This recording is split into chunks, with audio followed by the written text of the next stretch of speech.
Did I ever tell you how I got into university, Lumi? No. So, in Argentina, you finish high school at 17, and at 18 you start university, right? And I knew what I wanted to study. I wanted to study computer science. And there's actually like the education system in Argentina works like Sweden. You can go for free to the public university, which is actually really good.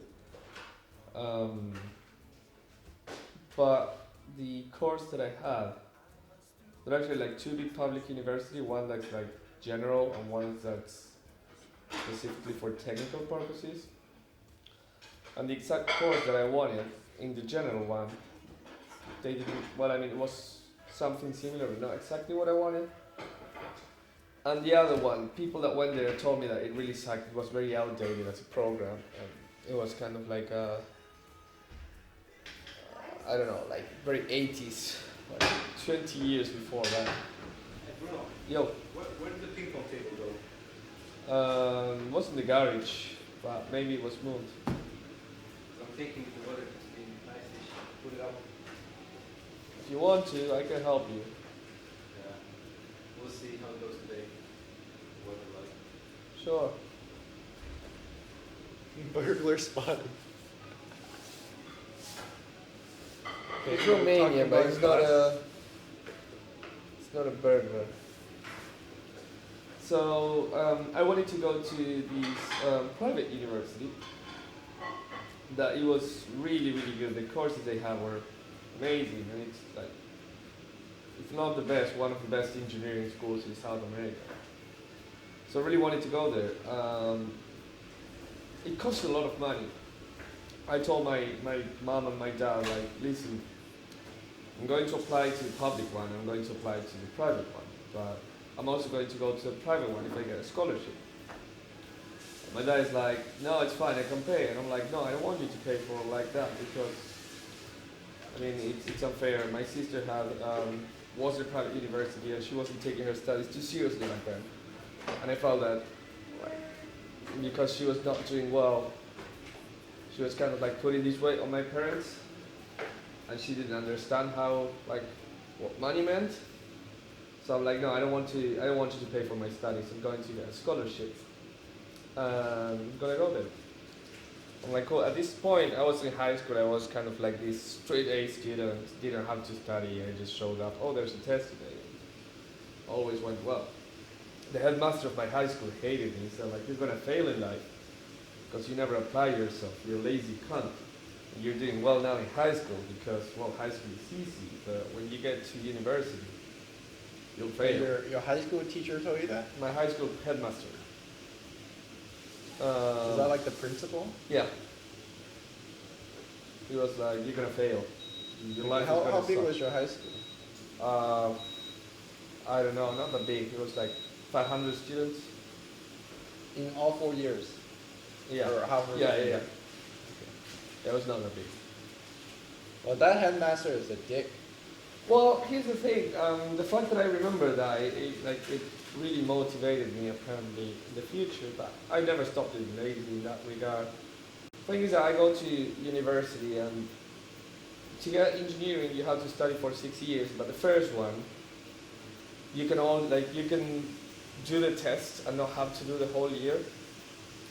So I decided to take a summer course. It was like Monday to Saturday, 12 hours a day, during all of January, because January is summer in South America. I studied for a whole month to get the exams. Now, the classes were math, chemistry, physics, and something like communication and some shit like that. It was pretty easy. In math class, we were talking about demonstrations like deduction, induction, and all that stuff, global induction. It's pretty cool. And they were explaining something, and they were explaining, so square root of 2 is an irrational number, and the proof for that you're going to see it in a more advanced course because this is not part of this course. And then he kept talking about something. So I grabbed this and I tried to demonstrate or make a proof that square root of 2 is actually a rational number. It's actually pretty simple if you know what you're doing. But I just start doodling in the paper and I get to the proof. And I go and show the teacher, hey, is this proof correct? And he looks at me and he's like, why the fuck are you doing this instead of doing the assigned exercise? I'm like, yeah, I already did the exercises, I don't fucking care. Wait, what did your teacher say? Why the fuck are you trying to prove this shit that it's not part of the exercise instead of doing the exercise? I'm like, yeah, the exercises are easy, I'm gonna do it later. I did some already, but is this okay? And he was like, well, in this type of a proof, you forgot, like, you're making an assumption, you have to prove this assumption. I'm like, okay, sure. So we were leaving that day, so when I would go back home, I proved that step, which is actually called the algebra's fundamental theorem, which is a number has only one prime decomposition, which again is another fun demonstration to make. Yeah. So I went back, the demonstration was a little bit longer. The next day I showed it to the math teacher, and the guy's like, listen, like, you stop with this shit, because I've seen many students that they like to just like fly and go for the crazy stuff because it seems fun to them, and then they fucking fail on the basic stuff. And if you fail on the basic stuff, you're fucked, because in the tests you won't be asked how to prove the shit. You will be asked more simple shit, and because you didn't do the exercises, you will fail. I was like, what a douche. I'm like, no, I'm fine. Can you fucking please tell me if it's alright? I was very arrogant back then. And he was like, yeah, the proof is fine. So yeah, the days came on and didn't think much of it. A couple days later, what's called the headmaster of admission, which is the person that oversees everyone that's doing this first year, he comes to our class and asks, excuse me, which one of you is Bruno Carlucci? And I'm like, yeah, that's me. He's like, could you come at the door? This was January, by the way. Timeline is important. So he calls me, and he's like, I was talking to the math teacher yesterday, and I'm like, what the fuck? He's like, he told me that you're like bored of the assignments and that you're probably okay, like you don't need to take this course anymore because you already know everything. And I'm like, well, I wouldn't phrase it that way. No, I didn't say that. I'm sorry if he misinterpreted me, but that was not the idea. It was just like, I was interested in doing something that's some fun. And he's like, no, it's fine, I understand, don't worry. It's like, what we can offer you, instead of like doing the whole of January, having to come here to classes 12 hours a day, we can offer you to take the exam like whenever you want, like tomorrow or next week or whenever. It's completely okay with us, and it will save you time, and everyone will be happy, right? And I was like, yeah, sure, why not? Like, this was like a Thursday, and like, maybe give it till Monday, and I can take the exam on Monday. He was like, yeah, sure, sounds great. And I'm leaving, and it's like, oh, by the way, there's one little thing. There's always one little thing, Looney. It's like, you're not applying for a scholarship, are you? And I'm like, as a matter of fact, yes, I am. Why? And I said, sorry, I feel really bad. Like, I have to withdraw my offer. Because if you want to apply for a scholarship, everyone deserves like the same chance. And you're not going to have the same exam as the other one because it's going to be taken at a different date. So, it doesn't matter if your exam is easier or harder, since you won't be an even ground, wouldn't be fair to... Hey, Shay. I slept. That's good. I'm here, Shane. It was like, it would be unfair to... Enjoy the story with us. Exam. Yeah, I'm sure over it. Okay. So, I'm like, okay, never mind, don't worry. So, well, time passes. This course ends. Wait, hold on. So you can't take... I can't take the exam in advance because I'm taking a scholarship. And if I'm going to apply for the scholarship, which is like grade-based, I can't have a different exam than anyone else. So, yeah, I'm like, okay. So I go back to class, I finish my courses, February, exams come, I get really good grades, like really good grades. I was pretty confident that like out of all the people that applied, had to be like top 3 out of like 1,000. So I was feeling good, like yeah, I'm gonna get this scholarship. The thing is that they didn't announce the scholarships until the first day of school, which was March 1st. So you killed the panda. We're just sleeping on the ground. Fair enough. So March 1st I go to school and there's like to university and there's a list of people that got a scholarship. And my name is not in the list.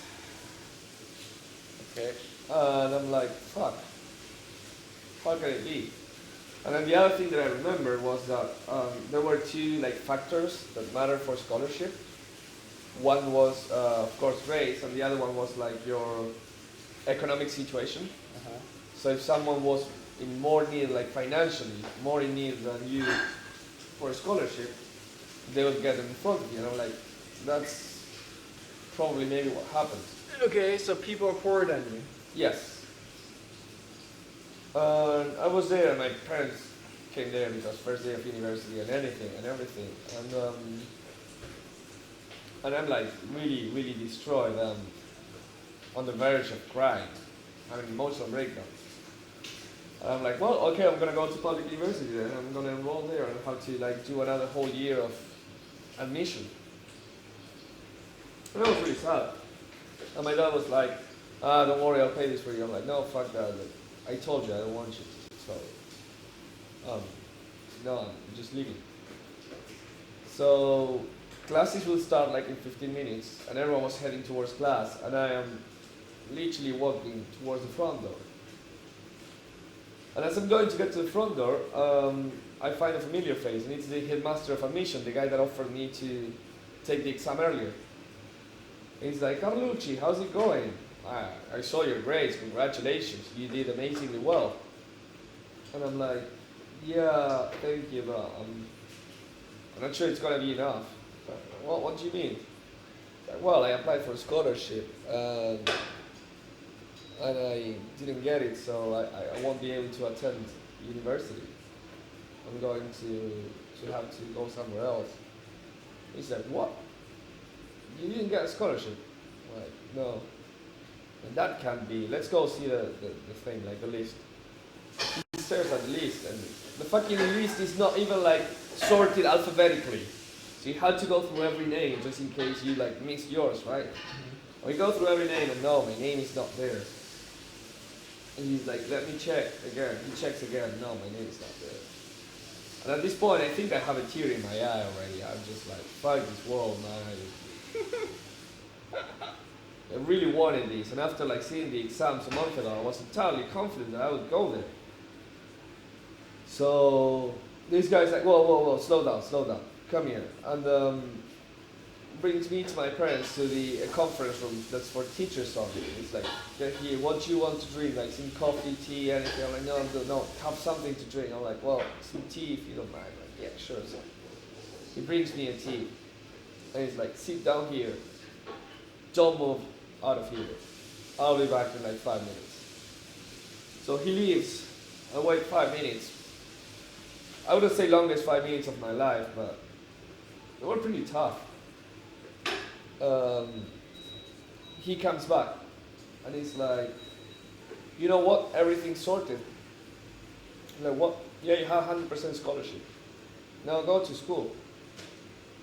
I'm like, wow, thank you very much. He's like, no, don't mention it, dude, like you deserve it. So just go, leave, right? I'm like, thank you. So I just ran towards class because it was like almost starting right now. I can't believe my luck. I was literally leaving the building. If I had left, I wouldn't have had that chance. I just like encountered this guy by entire accident. Well, I mean, he's working there, right? Mm-hmm. So I just go to class and I'm like, wow, completely ecstatic, grateful. So I come back home later that day.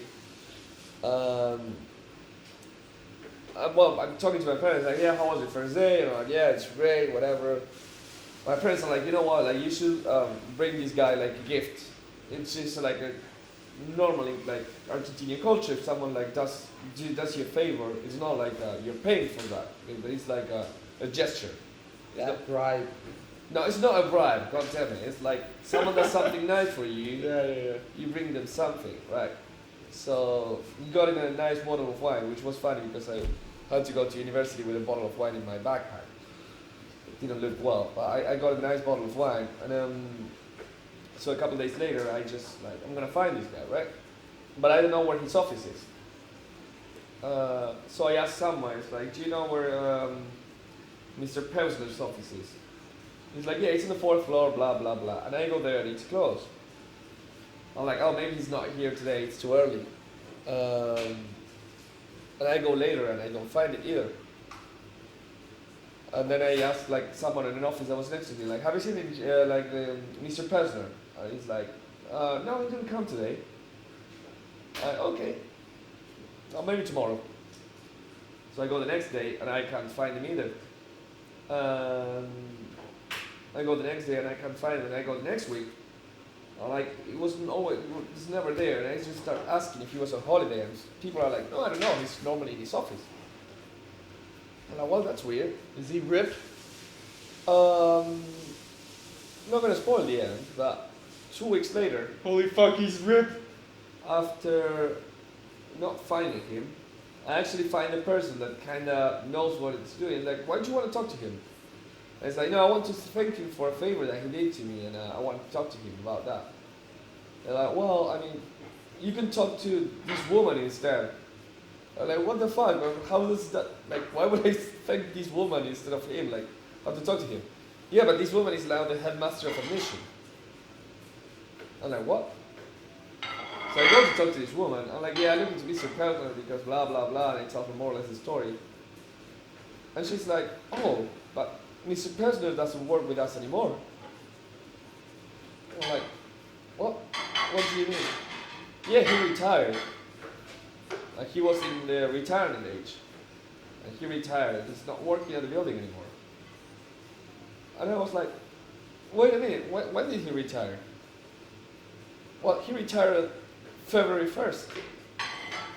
And this is why the timeline is important. Mm-hmm. This happened March 1st. So he was already not working at the university. This guy, that obviously had been in the building for years, randomly happened to stroll by the first day of university because he was feeling nostalgic about this building, this university. He'd been working for more than 20 years. Even after being retired, he was like, I want to see this first day one more time. And he happens to stroll by me. And he happens to change the records of the university when he's not supposed to, because he's not already part of the administration. Not only that, he did something that was pretty awesome as a parting gift. There are like 2 databases in my university. One that's academical with all the scores and grades and shit. And the other one that's administrative, where it's like all the things that you have to pay and all that stuff. And if you get a scholarship, you're tagged as a scholarship in both of them. In the administrative one, it means that you don't have to pay. In the academical one, it means that you like have to do kind of like community work for the university. Okay. So you have to help them and stuff. And he tagged me as a scholarship only in the administrative one. So I didn't have to pay anything, and no one knew that I was a scholar, so I was getting a scholarship, so I didn't have to do anything. And for the first 3 years after that, all of my friends that had a scholarship, well, like a couple, didn't have to do anything, like had to work pretty much every day, and they never called me. It was like they randomly called me, hey, we need someone like you, go and just do some shit. And they never called me, and I thought I was the luckiest guy in the world. But no, I had the coolest headmaster in the world. So to bring the story to full circle, Yes. your high school headmaster, when he called you a lazy cunt, Yes. that is correct. Yes. Okay. And So have you ever met that college headmaster? No. Never. I never found You him couldn't again. track him down. I did try to track him down at some point, and he apparently writes a blog on education. Okay, so you can't email him. I could email him, I guess. But you didn't. I didn't. I didn't know what So to this say. guy grant you your 4-year of private education for free, Yes. and not 5. a word thank you. You lazy cunt. Well, I thanked him at that point, but I'm a lazy cunt, as my previous headmaster said. No, I just like, I thought about it. I really thought about it, but I was like, it's so bizarre. I don't. What can I say in the email? Hey, you know, like you changed my life. It's too corny. Like if that guy hadn't done that, I wouldn't be here today. That's how big it is. No, man. Like, you don't need to tell him he changed your life. You're just like, hey, thank you for what you did. Let's go out for dinner as a, a measure for a repayment. Here's the other thing that scares me. And then talk about education since you're a professor. Like, what the fuck? Here's the thing that scares me. This was 11 years ago. What if the guy passed away? Yeah, you know what? He probably ripped now, and you didn't do anything for the past 11 What a years. fucking guilt trip! Lumi, fuck you! How you not gonna? Should I go and find his grave and send him flowers? Well, no, the grave is too late. I'm just saying, you didn't do it when you had the chance. Damn, man. What a cunt. Yeah, fuck you. What a cunt. Fuck you, man. It's okay, Bruno. I I don't won't. say no to a man like that. I don't think any worse of you. It happens. I'm gonna have to search him now. Go, Bruno. Hope he's not ripped. What was his first name? I think it was Ricardo.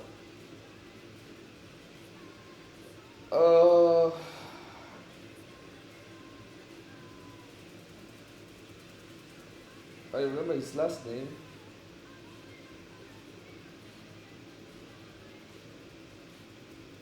No. Fuck. What? Starico retired from a university? I just like randomly hit an article from my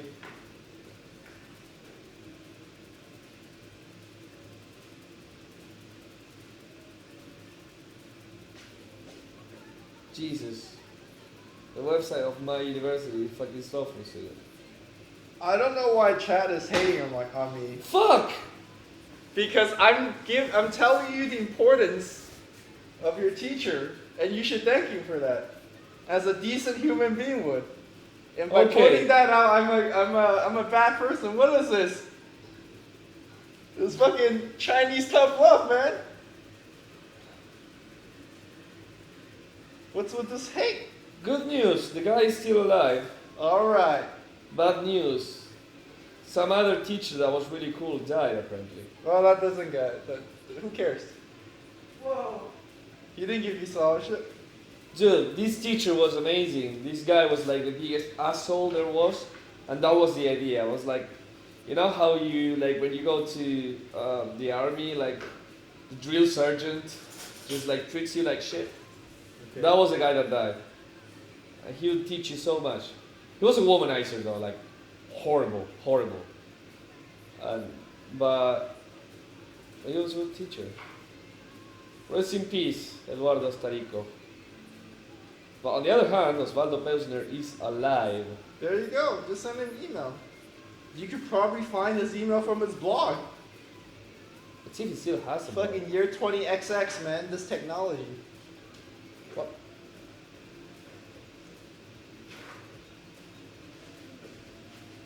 Well, I need to find the blog.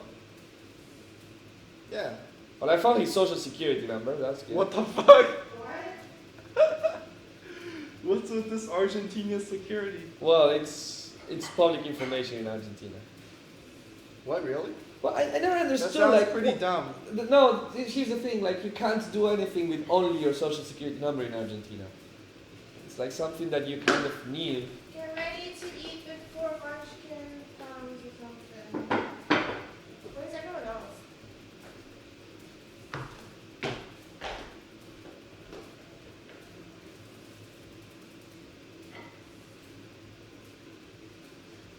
Let me see. I'm failing to find it. I kind of messed up too, guys.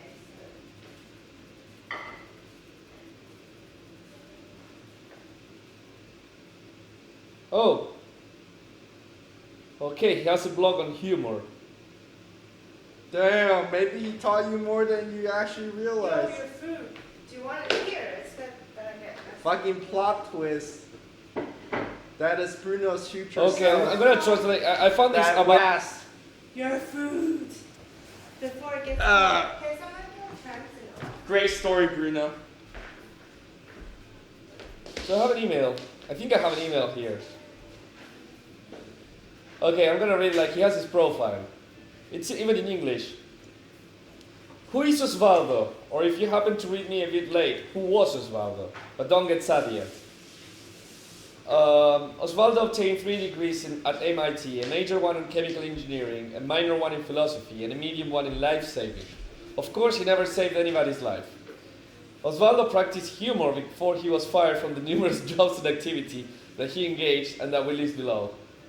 As a professor of literary humor at the Malva Museum, as a dean of admissions from 2000 to 2003 at the Buenos Aires Institute of Technology, and that was my university, full professor and project manager during 8 years at the same institution.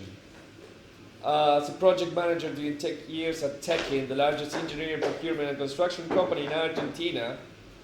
As a production manager at Mina Angela, a gold, silver and copper, lead and zinc mine where he didn't become rich at all. A process engineer at Ducilos, nylon factory in the state of Buenos Aires, where he studied women's stockings and underwear rather than women themselves. This guy is funny.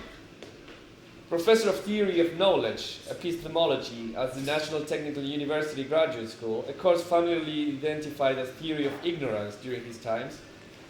As a writer of various unreadable books and many most boring stories. As a coordinator of literary workshops for children, teenagers and adults. As a first division volleyball player for Gimnasia Esgrima de Buenos Aires, one of the 4 top teams on the local league. So that was a guy, pretty impressive, I would say. I would say it's even kind of like,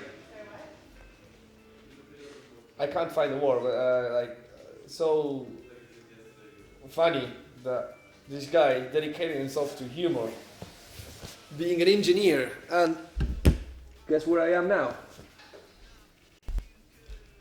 This is a very long self-jerk. Thank you, Bruno. Thank you, DBM, for the sandwich.